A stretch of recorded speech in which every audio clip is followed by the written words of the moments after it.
sure we can all agree that it's important to know where we're going in order to know how to get there. The sales process is like a simple map of the core stages we need to follow in order to get through and close a sale. There's literally dozens of small stages in the sales process, but when you simplify it, it comes down to just 4. The first stage is called prospecting. Now, to help set expectations, you'll find that if you cover each one of the stages correctly, the sales process will become a lot easier the further you get through it. So yes, that does mean that prospecting is the hardest stage. Depending on the company where you work, prospecting might be partially done by marketing or by a lead generation team if you're lucky. Otherwise, you're going to need to pull up your socks and get ready for some hard work. Prospecting, in short, is finding the right people who might, and I repeat, might, have a need for your products or services.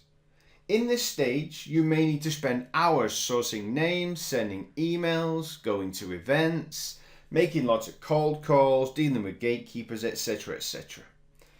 In my earlier definitions lesson, I talked about a lead being a potential prospect. And once you've made initial contact with a lead and asked a few questions in order to filter out time wasters from real prospects, this is when we'll flow into stage 2, which is qualification. So in qualification stage, we're mainly dealing with prospects and trying to convert them into qualified opportunities. It's important to note that qualification is the most important stage in the sales process. If you fail to qualify correctly, it will have a direct impact on your results. Now, most salespeople do qualification poorly, and it typically results in a lot of wasted time chasing people who don't make decisions, don't have the budget, or even worse, don't even have a real need for what you're offering. It's easy to be fooled into thinking that big sales pipelines full of softly qualified opportunities will get you to target. But I guarantee it's not the most productive usage of your skills or your time. So in the qualification stage, we're asking a lot of questions to ensure the prospect has a real need for what we offer, and we're qualifying everything related to who makes a decision, how long that decision takes, what solution they have in place today, when the decision will be made, and of course we need to get an idea of if the prospect has the financial power to invest in our solution, which is essentially what makes them a solid opportunity. Once we're done, it's then time to move on to stage 3, which is the presentation stage.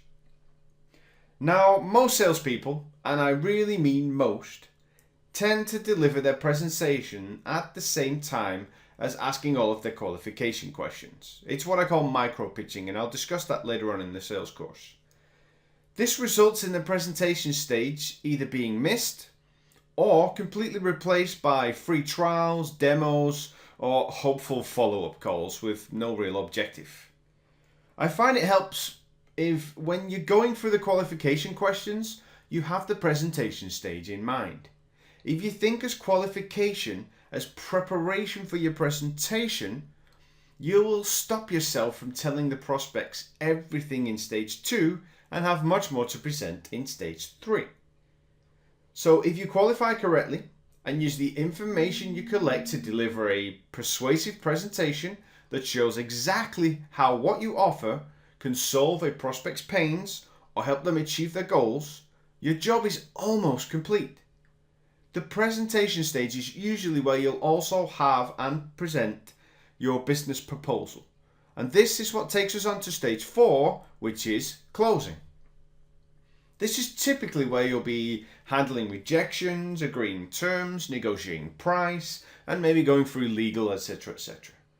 Now, a lot of salespeople think that closing is the toughest stage. It's always the one where they say they need the most help. But if you remember what I said earlier about the process getting easier as you go along, it doesn't make much sense that they think it's the toughest one. But the important part is to also remember that I also said that it only gets easier if you do the other stages correctly. So, if you've prospected well and filtered out time wasters, And if you've qualified thoroughly and got decision makers involved, uncovered timelines, checked budget, and if you've delivered a tailored value-based presentation, then all that's left to do is ask for the business and close the sale. So that was it. We prospect, qualify, present, and close, and sales success is ours. If it was only as easy as it sounds. It's important to note that the sales process never ends, because if you're as smart as you look, then you're going to realize that it's like a recycling system. So when we close a sale, we should use this as a great new opportunity to start prospecting again by asking our new happy clients if they know of anyone else in their situation who might be able to benefit from our solution too. If you get good at asking for referrals, then basically what you're going to do is make the toughest stage in the sales process get a lot more easier. That's all for this lesson on the sales process. Thanks again for listening, and see you all again next time.